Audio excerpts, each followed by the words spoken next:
বক্তা যদি নাও করে কোনো অসুবিধা নাই, ওয়াজ করেছেন আমার নবী। জোরে বলেন সুবহানাল্লাহ। ইমামে হুসাইনের শাহাদতের ওয়াজ,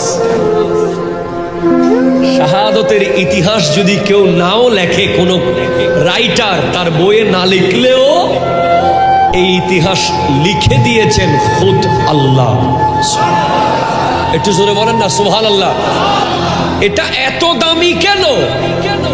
আপনারা কি আমার সাথে আছেন? একটা রহস্য আপনাদেরকে জানিয়ে দেব। এত দামি কেন এই শাহাদত? বলে অনেক কারণ, অনেক কারণ, অনেক কারণ। তার মধ্যে একটা কারণ হলো এজন্য কোরআন হলো থিওরিক্যাল আর নবীর আওলাদ হলো প্র্যাকটিক্যাল। কোরআনের উপরে যখন আঘাত আসবে তখনই একজন নবীর আওলাদ এসে, নবীর পরিবারের একজন এসে ওই প্র্যাকটিক্যালি কোরআন হিসেবে মাঠে নামবে।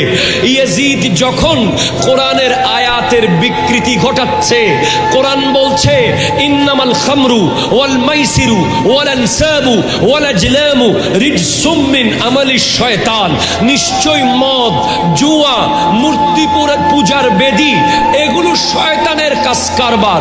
ফাজতানিবুহু, এগুলো থেকে দূরে থাকো। মদ হারাম, জুয়া হারাম। এজিদ যখন বলতেছে হালাল, তখন আহলে বাইত রাসূলের সদস্য হাজির হয়েছেন প্র্যাকটিক্যাল কোরআন হিসেবে। হোসেন বলছেন মদ হারাম, কোরআনের আয়াতের বিরুদ্ধে যাওয়া যাবে না, প্রয়োজনে জীবন দেব, কোরআনের আয়াতকে বাস্তবায়ন করতে হবে। একটু জোরে বলেন না সুবহানাল্লাহ। কোরআন বলছে আকিমুস সালাহ ওয়া আতুজ যাকাত। কোরআন বলছে আকিমুস সালাতা ওয়া আতুজ যাকাতা ওয়ারকাউ মা'আর রাকিঈন। নামাজ পড়ো, নামাজ পড়ো, নামাজ পড়ো, নামাজ পড়ো, নামাজ পড়ো, নামাজ পড়ো।